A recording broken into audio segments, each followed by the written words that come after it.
We just had a court hearing last Friday. It was at the Supreme Court, so we've actually taken it all the way to the upper court level because I wasn't having any success reaching any good decisions or anything that was working at the lower level family courts. At the Supreme Court hearing, they did decide that my court order with visitation with my children would be back into effect. The court order was suspended last June, and so for 1 year, effectively, I had no court order to see my children. Now, mind you, I had no court order to see my children, yet I was paying child maintenance every month, 500 euros, and with no access to the children at all whatsoever. Now, the Child Welfare Department did manage to set up some very short visitation, which was 55 minutes at my son's school, only my son. And it was twice a week. It was not always happening because sometimes the day would fall on the holidays when school was closed. And like, for example, Christmas holiday when the schools were closed for several weeks, I didn't see him at all. Even for my child's birthday, I was not invited to the birthday party. I did not get in. I asked to bring a cake to the school, and I was not allowed to bring the cake and watch him blow his candles. I was allowed a short visit, 55 minutes after school supervised, just to see him. With my daughter, however, I had no access, no visitation for over a year. Why is that? She refuses to see me. Now, it's obvious that parental alienation plays a role in this. She's only around her grandmother, her grandparents, basically, the majority of the day and night, most of the time, and a small amount of time with her father. And so she hears things just from them, what they're saying, and one side of the story, obviously, and she's decided in her mind that she doesn't want to see her mom, so she refuses.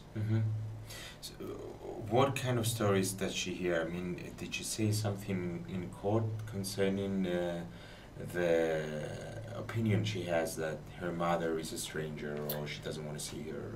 No, even the welfare department says that she doesn't give, she never, or I should say rarely gives a reason as to why she doesn't want to see me. Now, a little over 2 years ago, when I was visiting her, she was 100% fine with me. I have pictures. She was sitting on my lap, she was talking to me, she was playing with me, she was completely fine with me. And then some stories evolved, and the stories kept changing. She was saying that I didn't, that a man in USA locked her in a room, and then she was saying that I was beating her, and now the story changes so frequently, I don't know what the story is anymore. She seems to have some excuses, but again, when the welfare asks her, why were you fine with your mom a couple years ago, and now you refuse, she doesn't have an answer. There's just no answer. She's never been alone with me at all in 4.5 years, so I've never had a chance to tell her how I'm feeling, ask her how she's doing, tell her some things about me or about her, or even wish her happy birthday on her birthday. Nothing. I've had no contact. So it's very hard to develop a relationship with her from nothing. I mean, I'm not given any opportunities to see her. How old are the kids now? My daughter's 9. My son just turned 6. And they were taken at the ages of 1 and 5. Okay. How were they taken? My ex-husband and his mother came, per agreement, to the States and picked up the children because I had filed for divorce in the States. The divorce proceedings were taking place. In the meantime, my ex-husband had filed kidnapping charges against me that were later dropped, and I was never charged with kidnapping. But because that had happened, he filed those charges. We decided to do a mediation pilot program and come to an agreement to share the kids until the final custody order was issued, which in my opinion, mediation is one of the best routes in divorce cases because you can come to an agreement that's best for you and the children without all of the legal problems, which is what I was thinking at the time. So we came to a written agreement that he would come pick up the children and that we would share the custody of the children until the final court decision was made. He took them back in Cyprus with his mom. Now, he had Cyprus passports made without my signature, and he still has those, and I'm not quite sure how he has those. And he cut off all communication. I mean, wouldn't answer phone calls, no Skype, cut off communication completely from the children and I. Then he put them into a situation where they were no longer speaking English. So they don't speak English at all. My son speaks a little English only because I was teaching him twice a week at school when I was going there. My daughter's English was suffering severely. I don't know if she even understands me when I'm speaking to her. Mm-hmm. I heard now that just recently she started taking English lessons. My son, he doesn't go to English lessons, but I've taught him some words, enough that I speak half Greek. I go to University of Cyprus, I take Greek language classes, so I speak enough that we communicate somehow. Mm-hmm. We find a way. But I just find it very sad that 2 children born in the USA don't speak their mother tongue. Mm-hmm. So basically, Marla, now that every time you try to get in touch with your children or even visit them, yes, what went on? Well, in this situation? That's a problem. First of all, I'm blocked from the telephone. So if I call my ex-husband's number, it rings busy. He's blocked my number. If I call his mother's phone, the same. I'm blocked from their Facebook. I'm blocked from all communication. They've never given me a personal email address. Nothing. So I have no way to contact my daughter. I found out from the courts that my daughter has a mobile phone because he asked me to pay her mobile phone bill. But yet I don't have her mobile phone number. So I'm not even allowed to call her on it, but I'm expected to pay the phone bill. Many things like that just don't make sense to me. And for me to go to court is supposed to be the justice system where you go to find justice. And to pay money for lawyers to fight the justice system to get a court order that's never been enforced is a problem for me. Mm-hmm. Because I feel like what's the point of having a legal system if the court orders are not enforced? Mm-hmm. And when I go to pick up my children and they refuse to come with me, and I go to the police and I file a report, but nothing ever happens and nothing's ever enforced, how will it ever change? What does the police say when you go in to file a report? They're only allowed to write the report, and they ask me to send a letter requesting a copy of the report. Then it goes through the whole process, and then in the mail, eventually months later, I receive a 2-3 sentence report saying what happened on that day. The children didn't go with Marla on the date of her court-ordered visitation, and that's it. And then the lawyers are supposed to collect all of those and go to court and ask for enforcement or ask for contempt. Mm-hmm. My lawyers have asked for contempt in the past, but the judges, the contempt charges disappeared, mm-hmm. Let's say. Not quite sure how, but they just disappear. Nothing ever happens to my ex-husband. Does the U.S. government or even through the U.S. embassy can help in any way in this situation? The U.S. government supports me. They're behind me. They're fighting many things, but they've tried to contact the Cyprus courts on many occasions. I had court orders from USA demanding the return of the children back to the USA. Eventually I had to set aside those orders because the courts in Cyprus would not let me have any visitation with my kids. Because my ex-husband feared that if the kids came with me, I would take them back to the States because I have full custody in the States. I set those orders aside just to have a relationship with my kids because to me, I moved to Cyprus. The most important thing for me is to see my children. I gave up my work, I gave up my life, my friends, my family, everything to come to Cyprus to be with my kids. Now, if I'm going to be here sitting here without my kids, what's the point? I mean, for me, if I'm going to be here, I need to start seeing my kids. Something has to change. Something has to happen. So, for me, the biggest issue is the enforcement. I have no enforcement on a court order, and the children, there's no reason that they shouldn't be with me. Have you asked to see somebody in a higher position? I mean, like the Attorney General, even the President? I contacted the President's office. I did have a meeting at the Presidential Palace with an employee. I also contacted the Attorney General's office by letter. I sent about 15 letters to the Presidential Palace, also the Attorney Generals, the Ministry of Justice. Many organizations were copied. I didn't get any responses. I sent a double post that they had to sign. I have all the signatures that they received my letters, but I didn't get any responses, no telephone calls, nothing. Why do you think that happens every time? I'm not sure, to be honest. My letters are in English when I send them. It could be one of the reasons. Maybe they get too much mail and they don't have time to respond. It just boggles my mind that in a serious situation like this, somebody wouldn't be saying, okay, something's going on here, maybe we should look into this.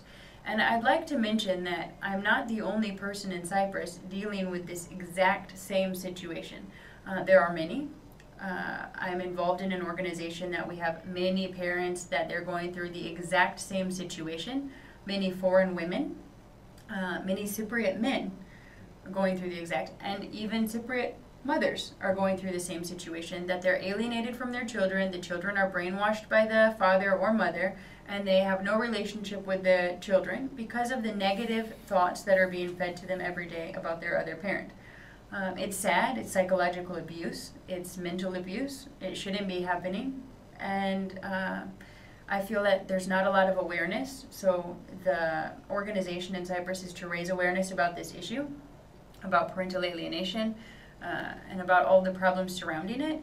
And we have big obstacles in front of us and challenges because the court system in Cyprus does not allow, it in fact promotes further alienation by making the court process take 4.5 years to get a court order. And in the meantime, the children are suffering. The children are the victims of all of this.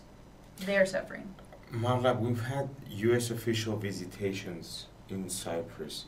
Have you tried to contact them through the U.S. government in any way to help you reach out to government officials here in Cyprus? Yes, absolutely. I've been in constant contact with the Cyprus Embassy in USA. Also, the government officials in USA, like Jackie Walorski, she's a congresswoman from my district. She speaks on my behalf at Congress. She has hearings in USA about my case specifically. With the Ministry of Justice in USA, and they have tried on many occasions to contact people here in Cyprus, and they just don't seem to get anywhere. I don't ever get anybody calling me and saying, hey, so-and-so called me and we need to schedule a meeting. No meetings, no nothing. Mm-hmm. It just seems like I don't know. I don't know what to tell you. How about human rights organizations here in Cyprus? Or even, I don't know if you know Miss Lida Kursumba. Yes. Lida Kursumba is the child commissioner. She's been appointed to my case. They've assigned an attorney representing just my children in court. We asked for that to be appointed. It has been appointed. But it took over a year for them to see my children. I've heard now that they have seen my children, and we're waiting for reports, we're waiting for court hearings, we're waiting for outcomes. So because they were assigned to my case, they are not allowed to meet with the mother or father. They are representing the children in court, so I'm not allowed to have direct contact with them. Okay, but if the children are being brainwashed, how would they come to a right decision about what's best for them, or whose parent is, which one of the two parents is right? Yeah, unfortunately in Cyprus there's not a lot of awareness around parental alienation, and certainly there's not a lot of experts in the field that are dealing with it on a daily basis that can go in and evaluate the children and say, hey look, there's some problems that we have going on here, which to me are apparent as their mother, because a mother can see those things in their child.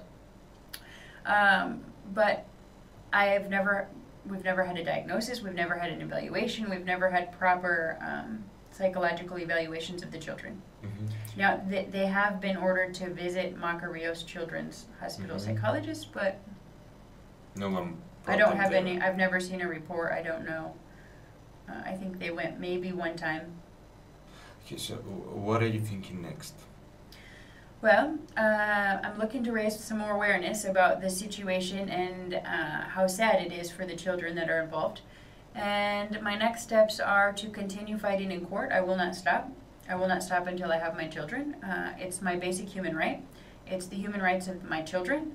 And it is against EU law, it's against Cyprus law, it's against all law to withhold children from their mother for no reason. And the courts have absolutely no reason that the children are not seeing their mother. Do you see a way to get through your children so you can change their minds about what they think about their mother? I know that if my children were given some rebond time with me, like let's say they spent 2 months with me on holiday in Porto, or we went to the beach and we spent time together, that the entire situation would change, definitely. It's just that I've never been given that opportunity to have time with the children, to show them who I am and how much they're missing out on, and the fun things that we could be doing together, and going to the water park and going to the zoo and seeing things together that they're missing out on. I mean, that's part of their childhood that they should have with their mother. Mm-hmm. Instead, they're at their grandmother's house all day, and I don't know that they go many places around Cyprus and are doing much. I think it's very sad. Mm-hmm. Okay. So, Marla, what do you do here in Cyprus? I'm the country manager for Medicals International. It's a medical company. We sell medical equipment and items to doctors. Mm-hmm. It's a very successful organization. We have 14 offices in the Middle East, and we opened an office here about 2 years ago in Cyprus. Okay. So, basically, you're staying here in Cyprus just for your children. You left your whole life from the US. Correct. And you came here for your children. Correct. But yet the courts won't let you visit them because they think that there was some kind of an abuse or anything else. No, they don't have any abuse, no reason. There's nothing documented, no evidence of abuse, nothing. Okay. Yes, basically yes. I moved here, I work full-time here, I have my car, my house here, Mm-hmm. I'm settled here. I've been here almost 2.5 years now, and I'm not planning to go anywhere, so I'm just waiting for some cooperation and for the children to start seeing me on a regular basis. Okay. We will adjust the matter to Lida Kursumba and see how is it going with the process of interviewing your 2 children. And we are sure that if this situation ends well, I mean, it's our opinion that children have to build a relationship with both of their parents. Of course. It's very put aside important. their differences and take care of their children. Thank you very much for coming here today. Welcome. And we hope that when people hear your story, they will start feeling what you're feeling in a way as a mother. If a mother hears your story, maybe she can relate to what you're going through, and maybe other people as well can unite with you or other parents in the, how did we call the Parental Alienation Organization? Yes, the Parental Alienation Organization. I find it's been very helpful for support as a parent, because a lot of the parents that are going through the exact same situation are the ones that can really understand you and what you're going through.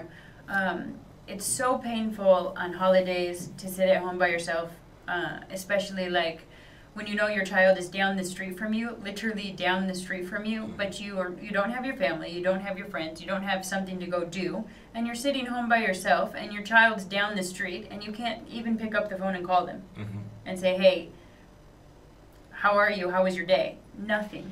It's really difficult.